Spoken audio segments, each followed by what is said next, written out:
Ladies and gentlemen, the inaugural lecture of Tony Mock-Choo-Kam Professorship in Medicine by Professor Ellen Chen will now commence.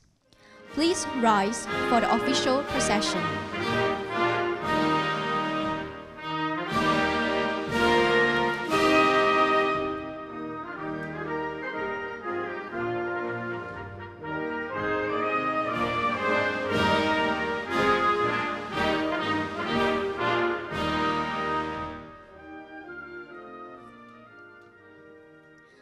Please be seated.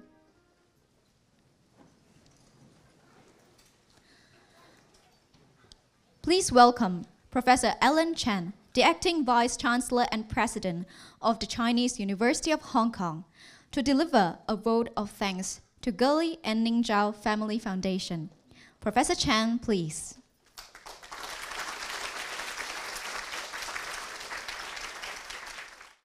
Mr. Lawrence Zhang from the Ge and Ning Zhao Family Foundation, Professor Philip Chiu, Professor Tony Mock, Professor Alan Chen, colleagues, students, friends, ladies and gentlemen. I'm simply delighted to be able to welcome all of you to CUHK on this happy occasion to the inauguration of Professor Alan Chen as the Tony Mock-Choo-Kam Professor in Medicine.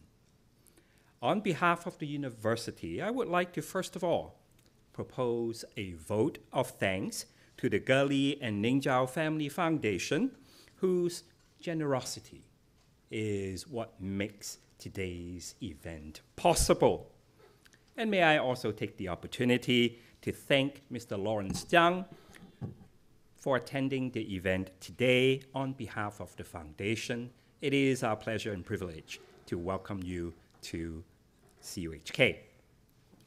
The university is proud to build a close connection with the Dr. Ge and Dr. Ning Zhao, founders of the Ge and Ning Zhao Family Foundation, through our distinguished colleague, Professor Tony Mock-Choo-Kam of the Department of Clinical Oncology, as I'm sure all of you would know, of the Faculty of Medicine. Now, Tony has been engaged with a number of successful collaborations with the WuXi Pharmatech, which has now become, I understand, WuXi AppTech, as well as WuXi Biologics, founded by Dr. Li and Dr. Zhao, in advancing groundbreaking research in lung cancer therapy. We are deeply grateful for the magnanimous donation made by the Ge and Ning Zhao Family Foundation for establishing the Tony Mock-Choo-Kam Professorship in Medicine. Now, this professorship not only serves as a prestigious recognition of Professor Mock's contributions to pioneering new milestones in oncology, but also as a great example of the foundation's long-standing commitment to advancing education, scientific research, and healthcare innovations to achieve meaningful improvements in the well-being of humanity through philanthropic efforts and partnerships. The foundation's dedication to making tangible impacts and improving the lives of all resonates with the mission of CUHK as a civics institution. When all is said and done, and I certainly do not mean to trivialize the complexity involved in this endeavor, but when all is said and done, what is it that we want to achieve, if not to improve the lives of all through education, research, and active service? We are thankful that the goodwill of the foundation extends to our Faculty of Medicine, enabling us to remain at the forefront of transformative medical research for the benefits of humankind. Now today, of course, we gather here for the inaugural lecture of Professor Alan Chen Kwan Chi, Professor of Chemical Pathology, Chief of Service for Chemical Pathology at the Prince of Wales Hospital, and also Associate Dean, External Affairs of the Faculty of Medicine. We are deeply, deeply delighted that Professor Chen now holds the title of Tony Mokshu-Kam Professor in Medicine. Alan is a distinguished expert in developing new diagnostic approaches based on circulating DNA analysis. He has gained great respect and recognition from the global community for his research as well as inventions. And his inventions are now widely applied to the fields of non-invasive prenatal testing, cancer diagnostics, organ transplant, as well as autoimmune diseases monitoring. As a co-inventor of over 120 inventions with an impressive 1,500 patents granted worldwide, Alan demonstrates genuine passion for translating research outcomes to novel technologies that elevate the standard of healthcare.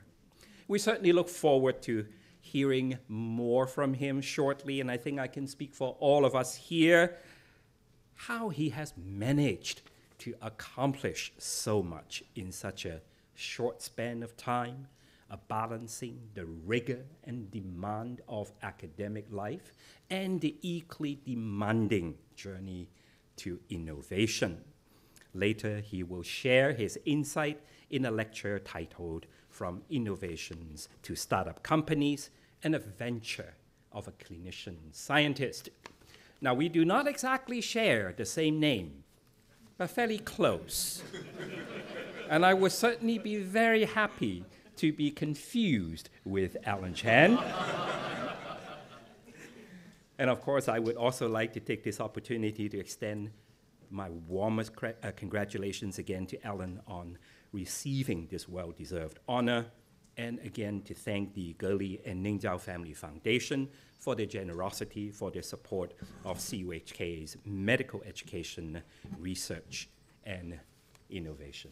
Ladies and gentlemen, please allow me also to thank you once again for joining us this afternoon, and I wish everyone present a very, very pleasant event ahead. Thank you very much.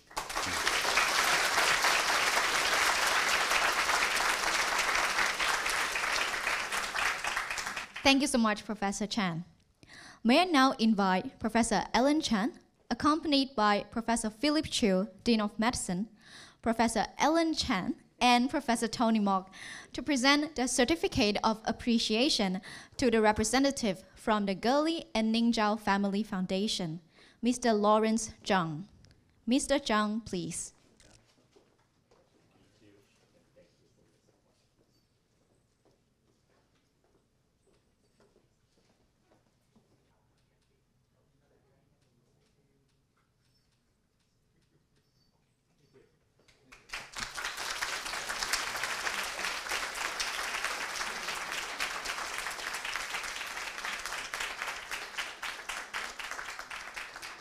Thank you so much, and please be seated. Professor Philip Chiu, Dean of Medicine, would like to introduce Professor Alan Chan. Professor Chiu, please.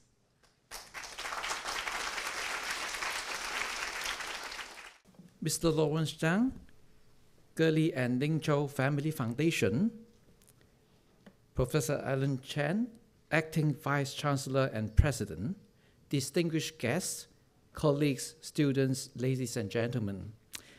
It is a great humility and gratitude that I stand before you today to introduce Professor Alan Chan, who is about to deliver his inaugural lecture for the endowed Tony Mokshu-Kam Professorship in Medicine that he has been graciously honored with. Professor Chan's journey in medicine and academic entrepreneurship have been a remarkable one, characterized by a deep passion for scientific discovery and commitment to improve healthcare outcomes. Professor Alan Chan embarked on his academic journey in the Faculty of Medicine, the University of Hong Kong, when he graduated in 1996. Following his graduation, he pursued further training in internal medicine and gastroenterology, which I actually share part of the gastroenterology field, at the Alice Ho Mill Lane Nasal Hospital, where he gained valuable experience in this specialty area of medicine. In the year 2001, Professor Chan has the privilege of joining the Chinese University of Hong Kong, and he had the opportunity to study under the guidance of the esteemed Professor Dennis Low. Inspired by Professor Low's groundbreaking discovery regarding the presence of fetal DNA in blood plasma of pregnant women, Professor Chan decided to pursue his PhD in molecular biology.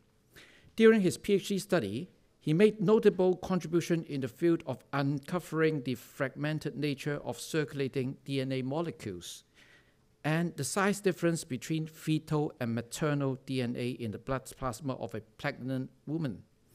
These findings lead to the groundwork for further advancement in the field of plasma DNA study, particularly in the emerging area of fragmentomics.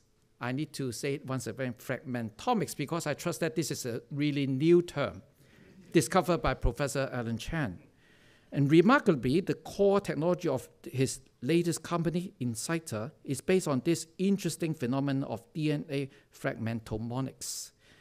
Throughout his career, Professor Chan has been fortunate to collaborate closely with his mentor, Professor Dennis Low, and his esteemed colleague, Professor Rosa Chiu.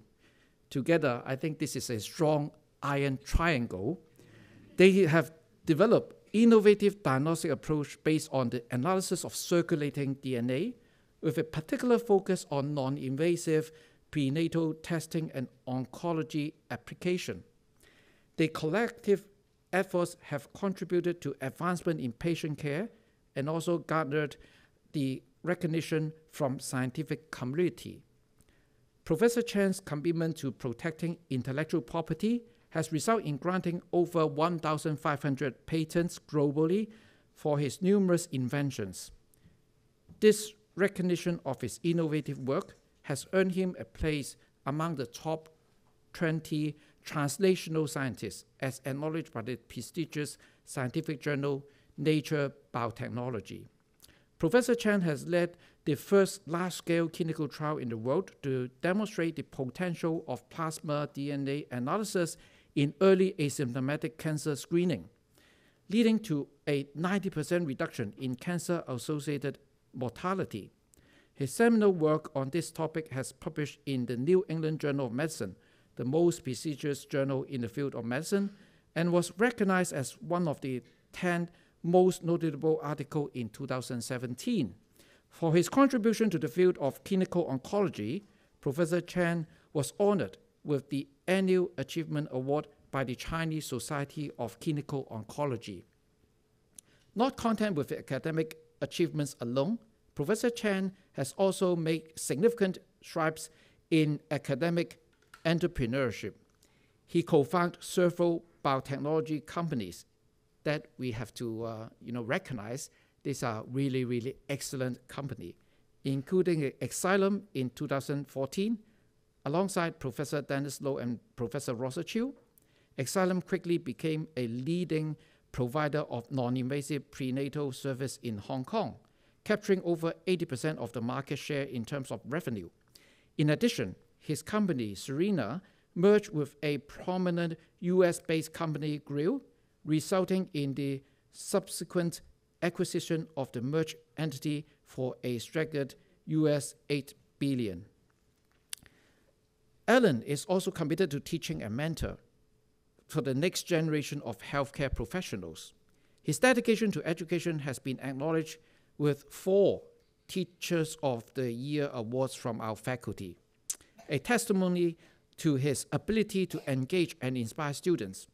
Attendees of his talk can attest to the fact that his presentation is not only insightful, but also infused with his friendly demeanor and a touch of humor, making them both educational and entertaining experience. We are going to listen to his talk very soon. to ensure that these are the elements in his talk. Beyond his academic pursuits, Professor Chan currently serves as the Chief of Service of the Chemical Pathology Service at the Prince of Wales Hospital, which he continues to contribute to patient care. Additionally, he is also served as the Associate Dean for External Affairs. That means my close colleague supporting the faculty, assisting the faculty colleagues in realizing the commercial potential of their inventions.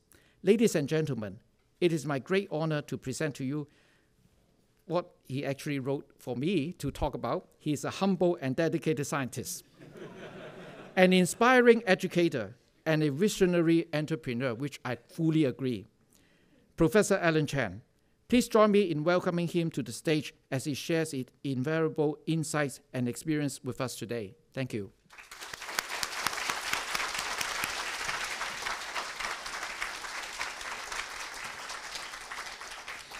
Thank you, Professor Chiu. First of all, I would like to thank the donor, Dr. Lee and Ning Zhao Charitable Foundation, as well as Lawrence Zhang for coming to join us. And I would also like to thank Professor Chen and Dean Chiu for introducing me. So actually, I joined Philip's team as a associate dean of the faculty for external affairs, and we need someone to promote the image of the faculty. So I think I am pretty good, not because I am handsome as Tony Mock, but because I have if we need to promote our image, to let our collaborators elsewhere know about Chinese university, then we need why we are Chinese University of Hong Kong, but not Hong Kong U. So I think I am suitable because if you listen to my English, then you know I am from Hong Kong. And you know I am speaking Chinese as the mother tongue. So I think I would promote, I am a suitable person to promote the image of Chinese University of Hong Kong. So today I would like to share with you my journey over the last 20, 30 years, probably 50 years. So this is me, the baby.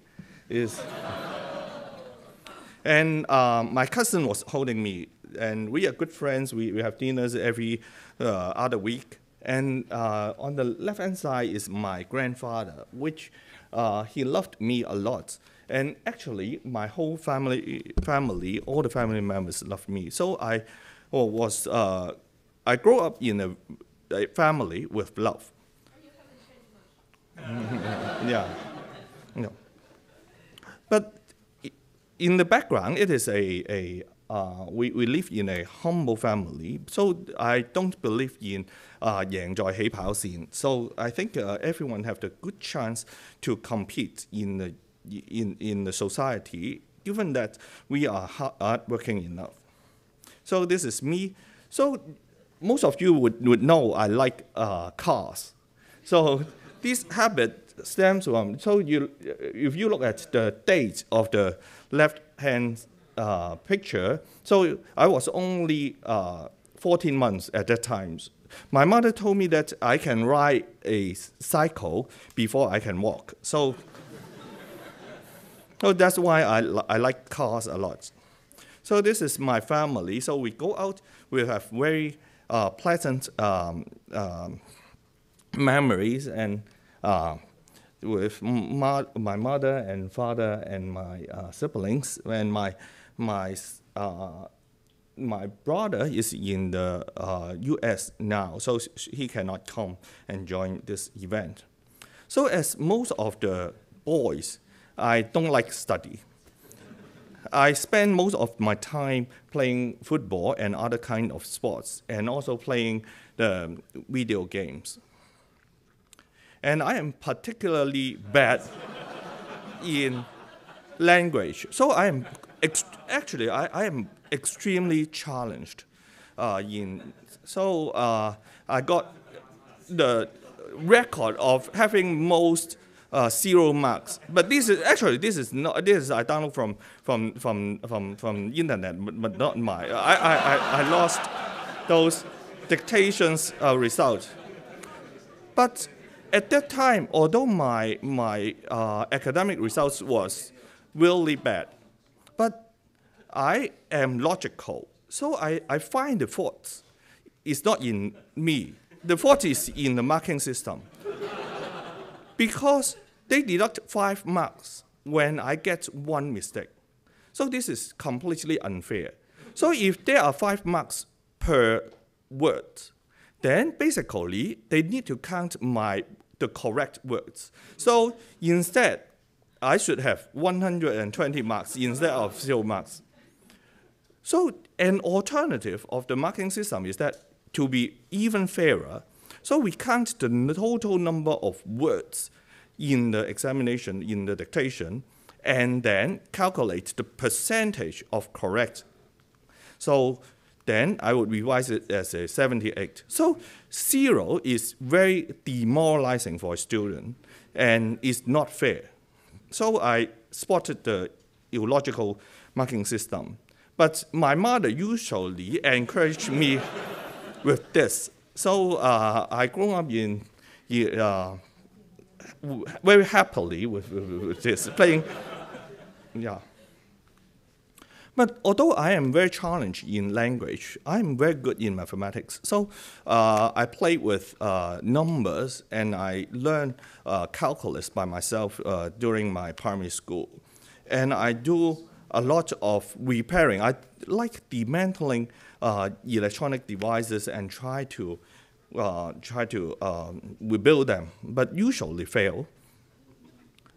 And because I am not good in academic results, but very good in repairing things, so I had a short period of time trying to explore my interests by doing going to a garage to do car repairing, and then I went to my uncle's engineering company, which actually completely changed my trajectory. So I am very grateful to my uncle, because at the time I worked in the company and my uncle treated me very well and then bring me to dinner and a lot of interesting things with all the junior colleagues, and they are very good, but they don't have a good life apart from going to disco and with my uncle.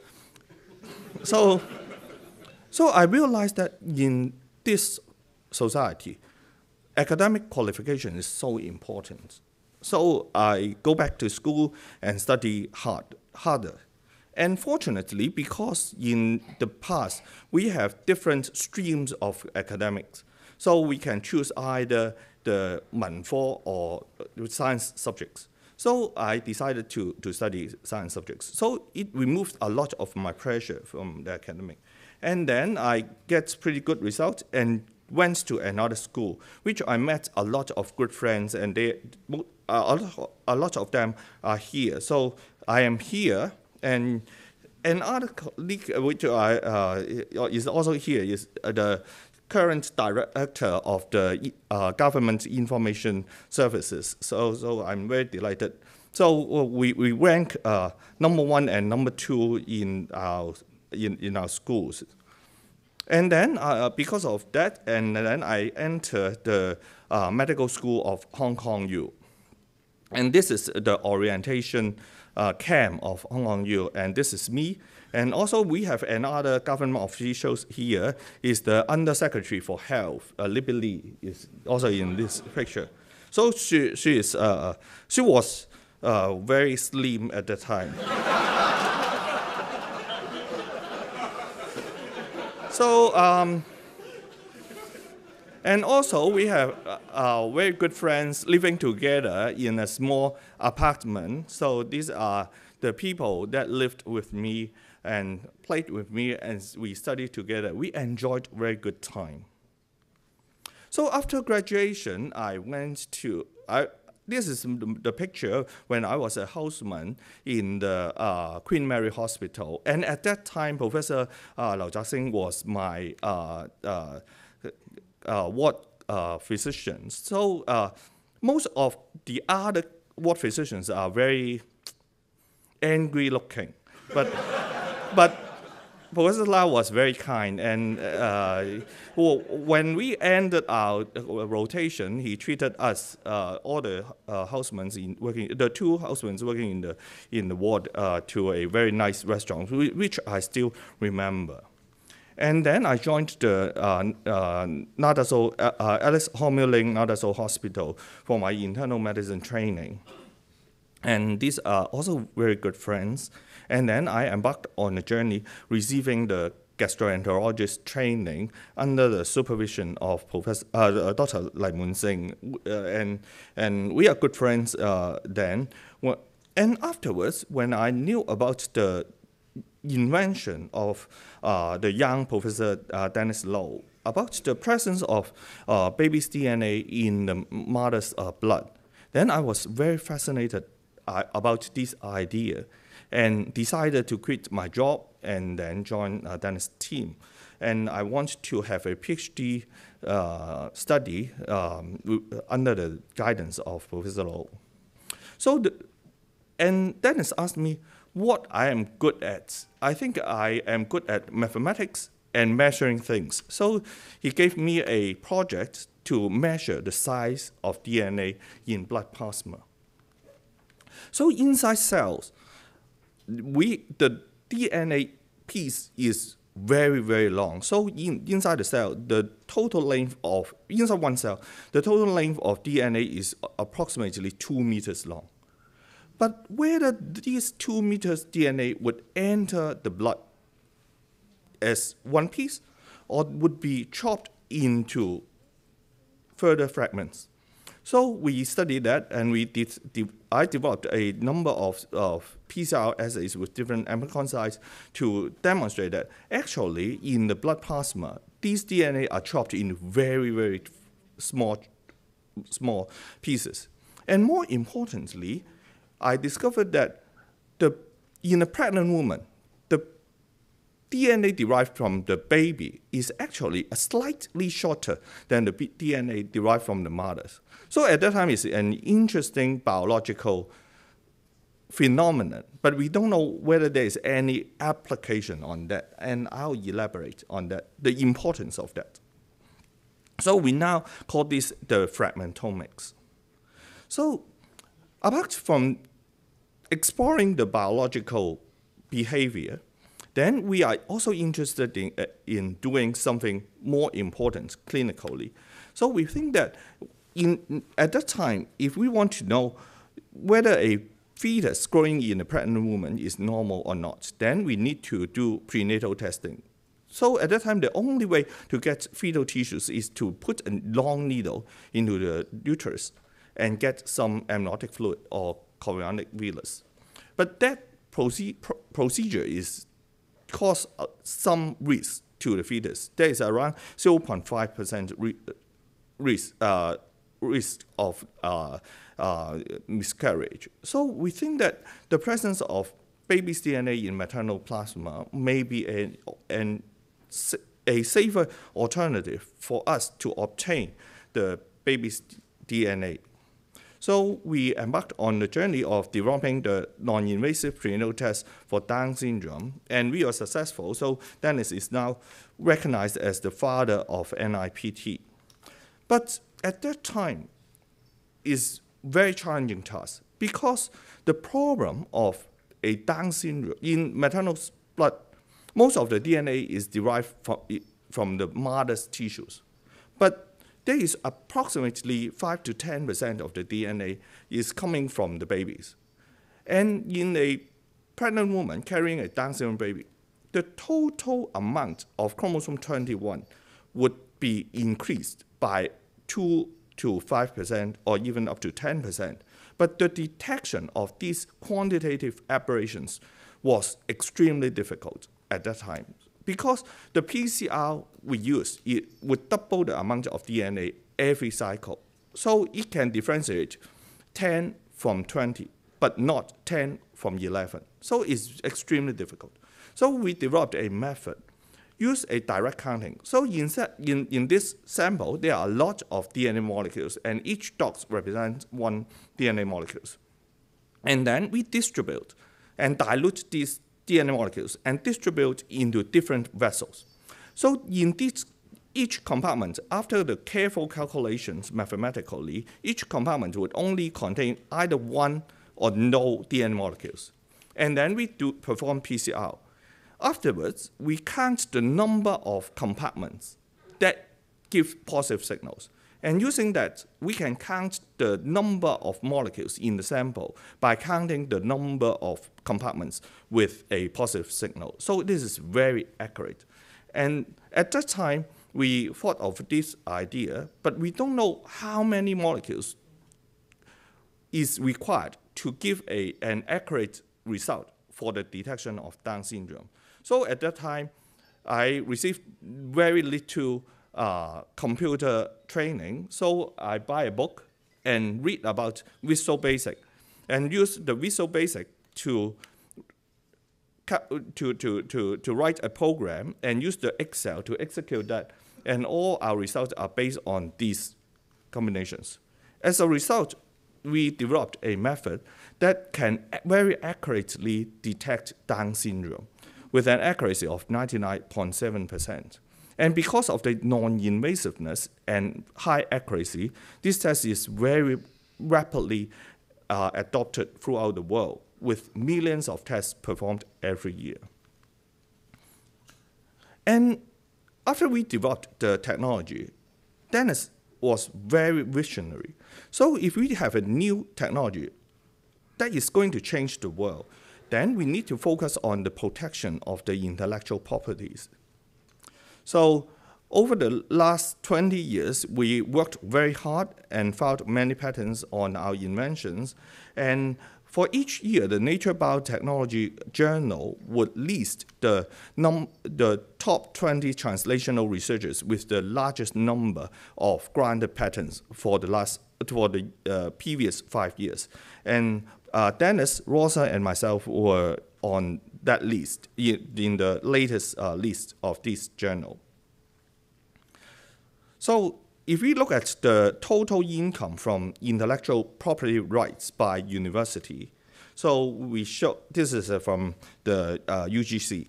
So you can see that the CUHK has the highest income compared with the other universities. Actually, the amount that CUHK generate is higher than all the remaining universities in Hong Kong together.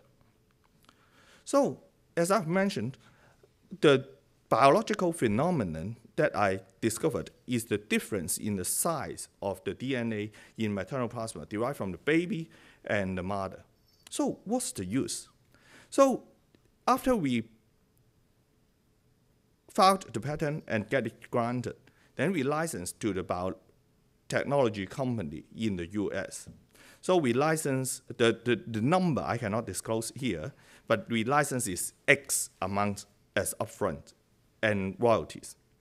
And then we invented, so the counting the increased number of chromosome 21 is not the only way to make an accurate diagnosis. Actually, because the baby's DNA is shorter, so if we look at the size distributions of chromosome 21, the overall size distribution of chromosome 21 is actually shorter because of the presence of additional dosage of short DNA in chromosome 21. Therefore, we have another new invention, not counting the increased number of chromosome 21 molecules, by just looking at the shorter chromosome 21 size distribution would also be able to make a very accurate diagnosis of Down syndrome. But this invention was 2 years behind after our initial technology. And the initial technology was licensed to a biotech company at $X. And guess how much we earn from this new technology, which is more cumbersome, developed 2 years later, and require more reagents to address that. So if you developed an inferior technology 2 years after the initial one, so how much can you earn? So we sold it at 10x. The reason is because after we licensed the technology to the biotech company, the company is engaged in a lawsuit with a patent dispute, so that they spend $20 million each year legal fees to protect that. So we have a new technology, an alternative distinct technology, so that we can sell them an insurance, so that we can have 10x the initial amount. So this is what the importance of fragmentomics we discovered at that time.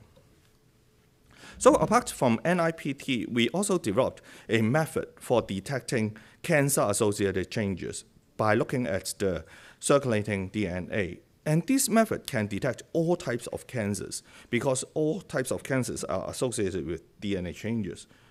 Apart from telling, in addition to telling whether a person has a cancer or not, it can also tell the localization of the cancer if there is a positive signal. So that technology was named by the MIT Technology Review as one of the 10 breakthrough technologies in 2015.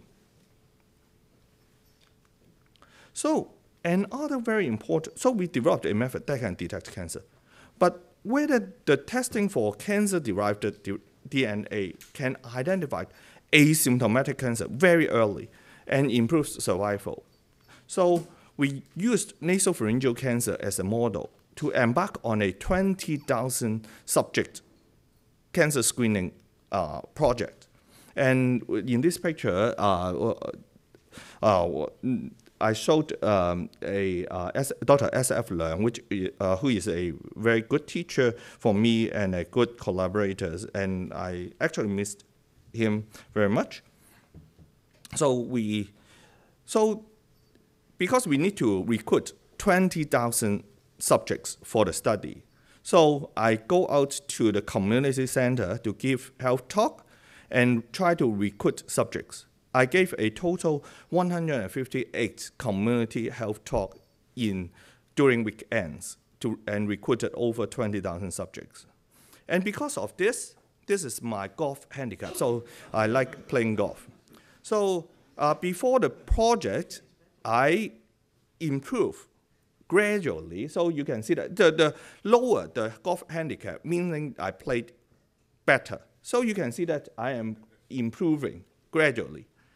And then the project starts in 2013. And this graph showed the number of subjects we recruited for this survey. So over the first 2 years, first 1.5 years, we recruited over 7,000 subjects. And then look at my golf handicap. So it shows a parallel increase with the number of subjects recruited. And then it suddenly drops to 0 from mid-2014. It does not mean that my skills improved after the deterioration. It's because there was not enough games to calculate the golf handicap at that time. So I basically gave up golf. But after recruiting 20,000 subjects, we found 34 cases of the cancer. And before our screening project, you can see that up to 80% of the cancer patients presented with advanced cancer, stage 3 and stage 4. But in our cohort, for those identified by our screening program, actually 70% had stage 1 and stage 2 disease. And because we identified the cancer earlier, so it improved their survival. So these two curves shows the chance of mortality or progression. You can see that in the red curve, those patients identified by our screening program, they have very good survival, and only one of them had disease progression and died. And in contrast, for those in the historical cohort, approximately 30% of them would have disease progression or died within 5 years.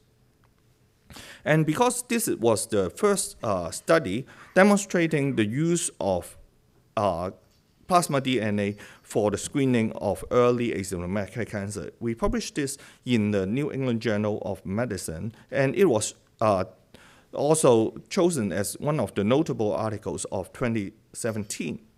And we were invited to the government house and with Tony, because there was also, Tony also had one article in the list, and also Francis. And I'm very glad that Dennis and I were given the CISCO Annual Achievement Award. Actually, I have a lot of overlapping with crossover with Tony. So Tony received the same award 1 year earlier than myself. So probably you would say that, okay, this is some form of success. But in the hospital, how do we measure success? Actually, is whether you have a dedicated parking space, and also whether you have a window. So after working for 20 years without a window, so we eventually got a CUHK grant so that I can, for the first time in my career, I have a window. But although we moved from PWH to the Science Park, but there is one problem that PWH shares with the Science Park, is the air condition is very cold. And also, we cannot control the temperature. So in every office is extremely cold. So I took this picture last month, and the outside temperature was 28 degrees, and the inside temperature was only 19. So there is a very strange phenomenon in both PWH and also the Science Park, is that during the very hot summer, everyone has a heater switch on. So we are destroying a lot of trees in the world. So apart from pursuing the academic pathway, Dennis, Rosa, and I thought about whether we can do something more.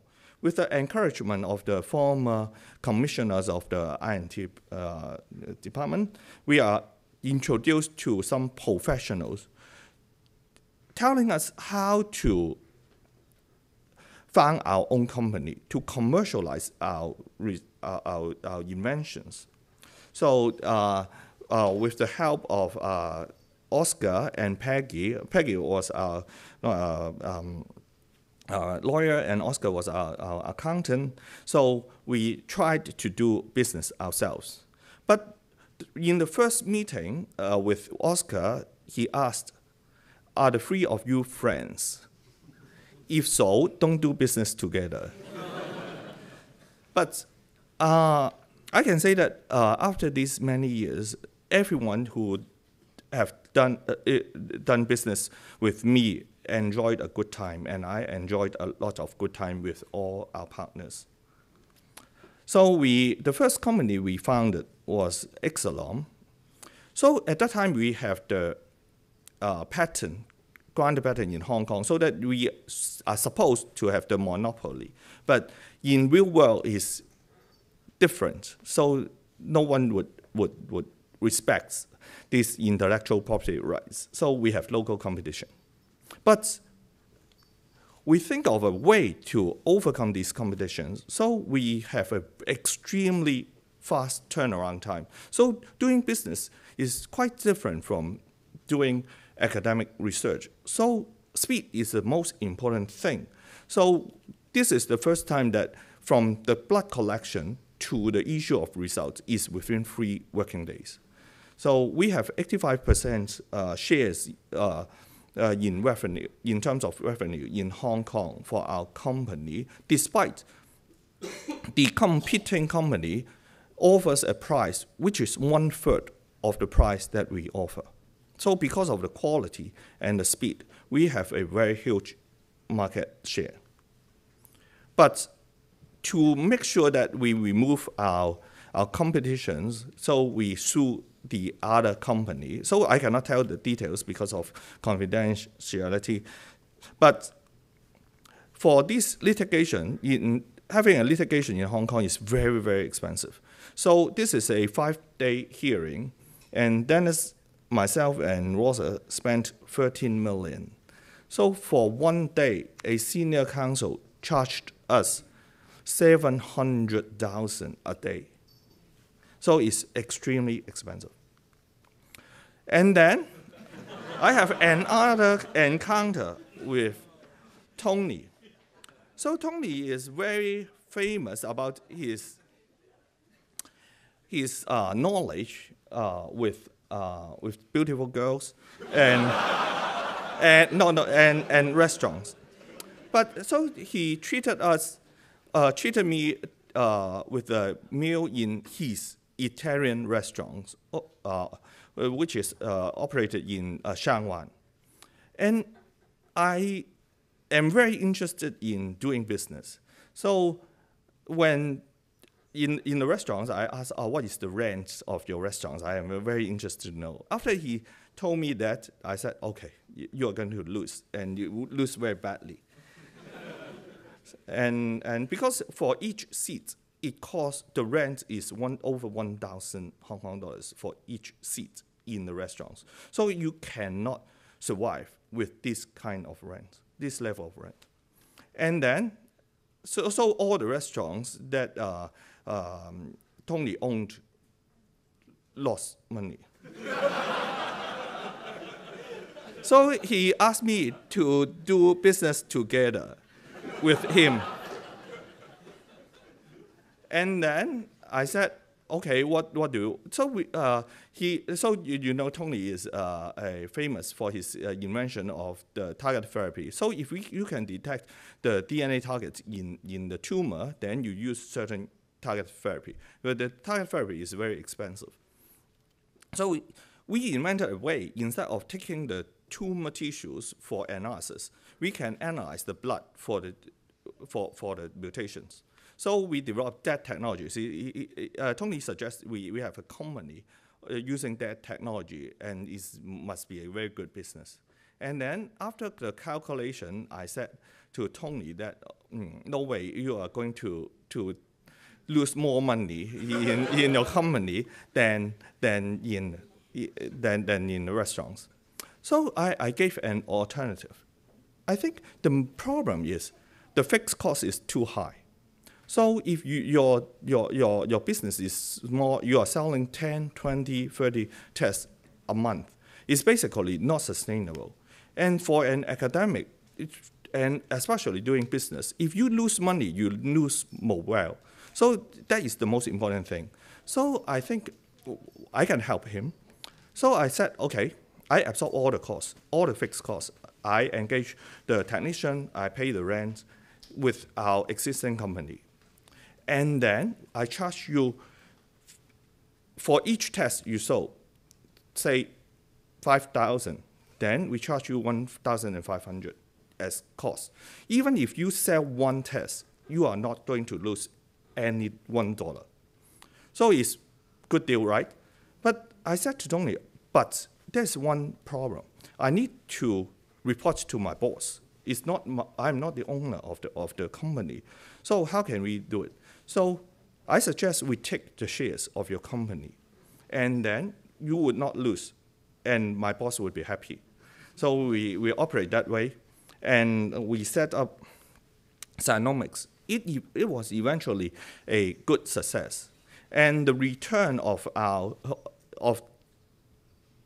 Tony's investment is over 100-fold for his investment in Xenomics, and then Dennis, myself, and Rosa opened another company to develop the pan-cancer test.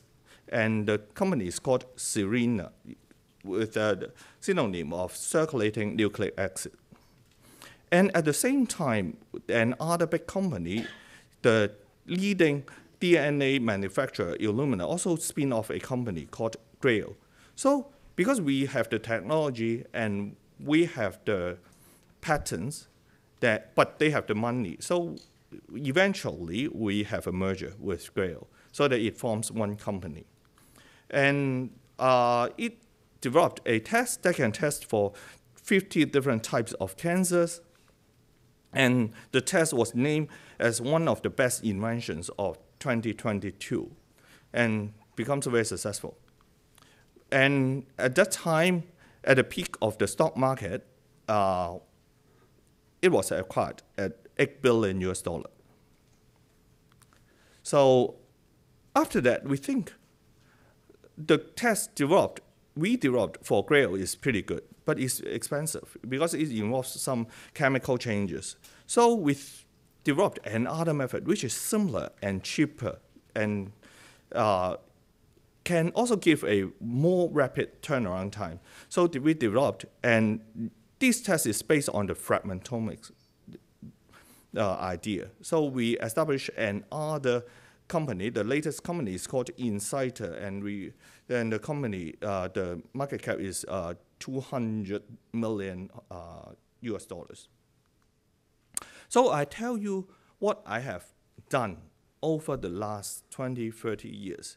It seems easy, but actually, if someone tell you something retrospectively, like doing retrospective study, giving very good results, and those results can be manipulated. So I don't believe in retrospective studies. So, but there are a lot of challenges during my way. First is I have very bad language skills. It's extremely bad. I can't write. I can't speak. So I need to work harder. So this is the first draft of a manuscript for my first paper, and it's marked by Dennis. So I save every single version of the draft and all the markings, and I study every comment and every change, and try to understand why he made those changes. And over the last 20 years, I read many, many, many times of all the markings that Dennis has made. So some of our students may think that our boss is a little bit angry looking when they report to him. But you come a long way to here to study. So if I tell you you are very good, what have you learned? Nothing. But I critically give you my comments, spending hours marking your drafts to allow you to study these comments. I think that is the only reason the students come a long way to study with us. And I have a serious stage fright. I have palpitation, and I basically cannot speak. So when I prepare my presentations, I write all the scripts in each slide, including all the jokes, so that even if the address and everything, because when I'm frightened, I cannot even speak and think. So with more than 50 times of rehearsal, I can speak, I can regurgitate, regardless what is my mental state at that time. So I pay for. So for my initial talks, I spent probably 15 hours in rehearsing one 20-minute talk because I cannot speak. So another thing is in the patent filing or patent filing competition. So if you invent something, there must be someone in the world who is doing exactly the same thing, competing with you. So we are in a very vigorous competition. So the patent system is like this. If you are the second to file, you get nothing. The winner takes all. So if you come second in a competition, then you are the first loser.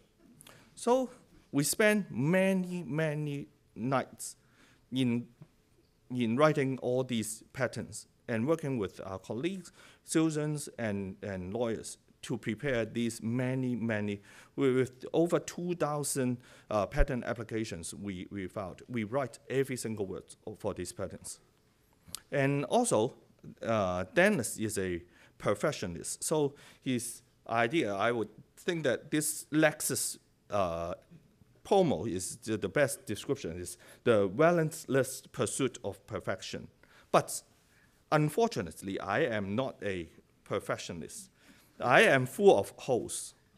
So the most important mistake I made was the night that we had a merger, talking about hundreds of millions deal that requires everyone on the phone at 6 a.m. Hong Kong time to say, I agree. But I slept over. And Dennis phoned my father and come a long way from Mayfield to Sha Tin to knock on my bedroom door to wake me up.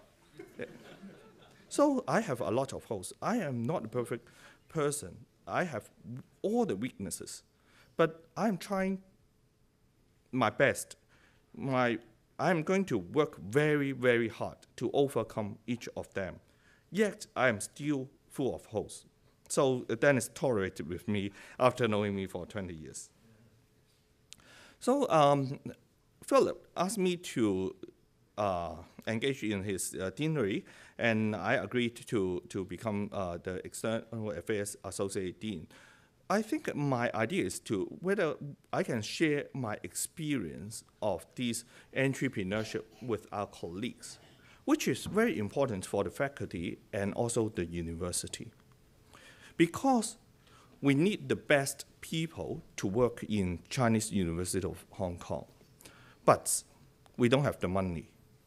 I think Chinese University owes a lot of money to the government, and we are not doing very well financially. But actually, it's not.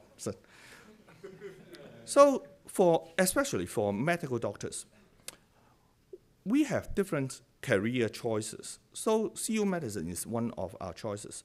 But another big competitor is Tony Go's Hospital Authority. So they are trying to retain people. So if they are successful, then no one would go to the university to work.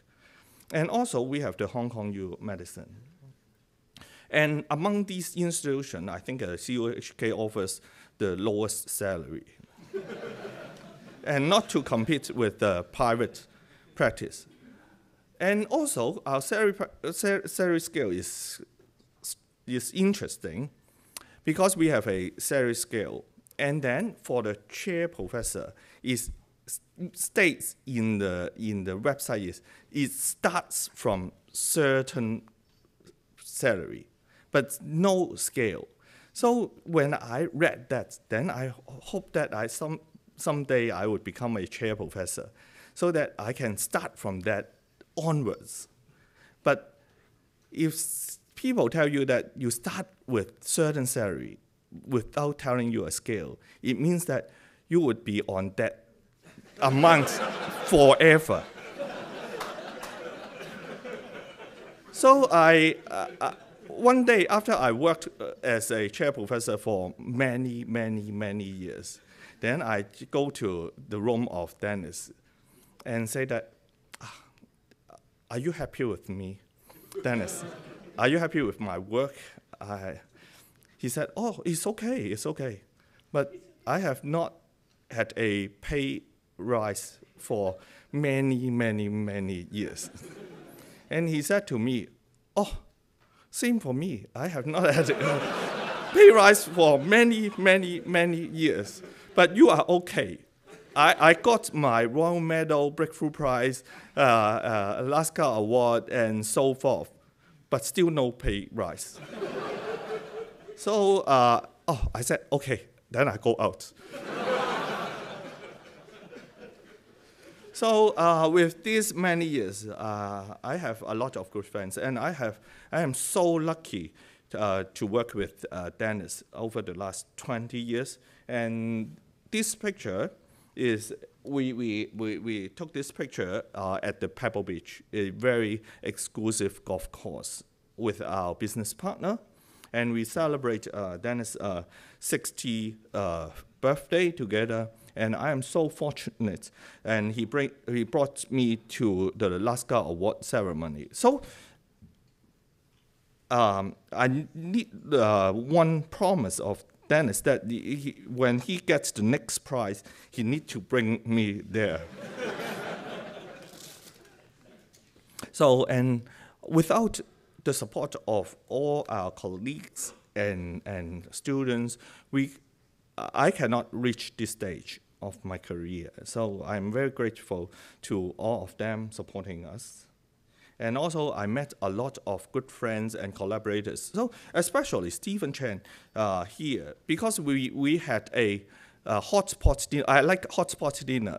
I can have, in 1 week, I can have 3 nights of barbecue and 4 nights of hotspots. So we share the same hobby. So I met him on one hotspot dinner, and we collaborated basically a lot during our journeys. And Anthony and Bridget support and Edwin support our work in the NPC, and also our colleagues in the hospital authority and support the routine services. And most importantly, I am indebted with my parents. They are extremely supportive. They give me the freedom to choose. When I want to study, they support. And when I don't want to study, they support.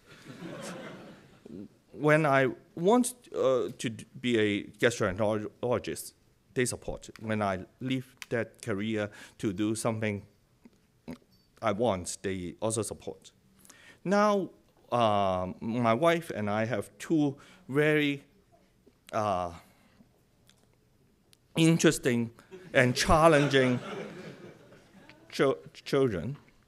So for most of the parents, I would think that the parents tend to think that they have more understanding of the world than the children. So they guide them to a way that would make them successful. But if you look at this picture, our understanding of the world is actually behind our children. So our experience has passed. Already past, we have a very wide view, but it's already behind them. So the road in front of them, we have very little understanding.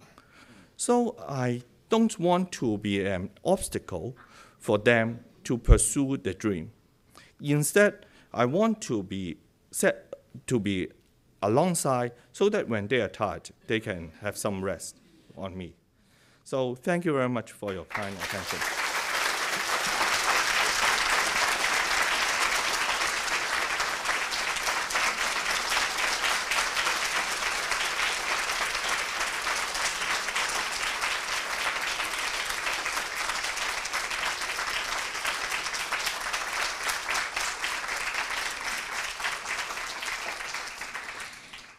Thank you so much, Professor Chen, for an inspiring and humorous lecture. Please be seated. May I now invite the Acting Vice-Chancellor and the Dean of Medicine to return to the stage.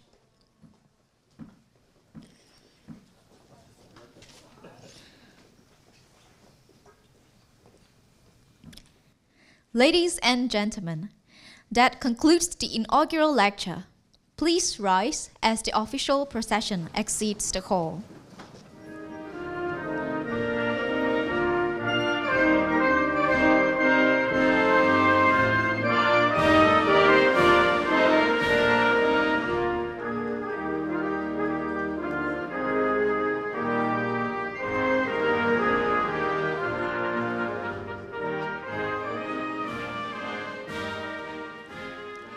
Thank you so much for joining us today, and I wish you a good evening ahead. Thank you.